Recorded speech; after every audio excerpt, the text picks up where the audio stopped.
One thing that really impacted me when I was back in college was just really hearing something that Peter Wagner is known to have said, which is that the best method of evangelism under heaven is church planting.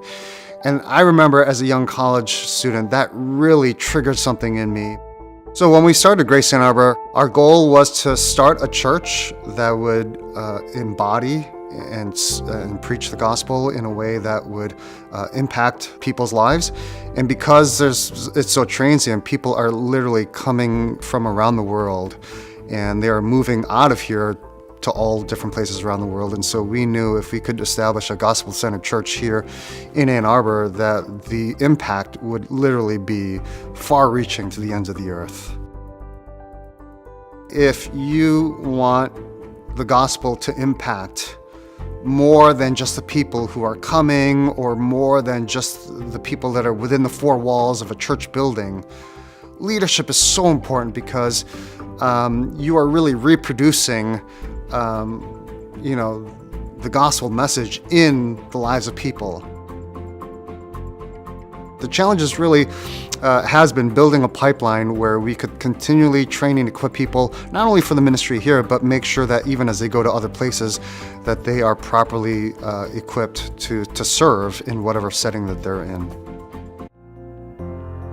Any vision that is given to you by God has to go beyond yourself, which means it requires not only a team, but leadership at every level of a ministry, in a way that will multiply your impact and influence that goes beyond yourself. And as you invest in them, and as they invest in others, all of a sudden the multiplication movement takes on a whole exponential level of growth. My calling now is I want to invest in disciples and see the discipleship multiply and continue to multiply into leaders, and then leaders to multiply into coaches of leaders.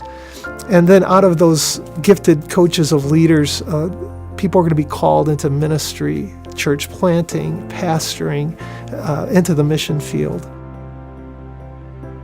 What we're doing is really identifying and inviting church planters into a residency program with us that looks like walking with us maybe a year or even 2 years, where they are learning the ropes of ministry, of how to launch a new church.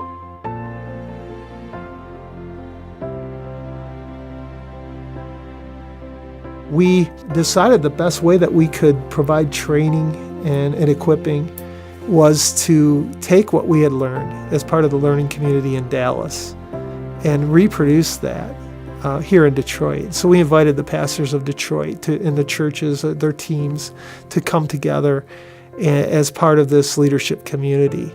And as part of that work, we wanted to see a new church planted in Detroit. More than one, really, but it started with one. It's called Hesed Community Church, and it's located in the Brightmoor neighborhood of Detroit. It's a tough neighborhood. A lot of drugs, a high murder rate, just lots of challenges there. Nate Bull purchased a ministry house there for the community to begin to have a presence in that neighborhood. Sydney is one guy who has been raised up, and he's been opening their mission house in the mornings. They continue to just invite people into that place for a variety of different opportunities, and are continuing to build relationships with the people of the Brightmoor neighborhood.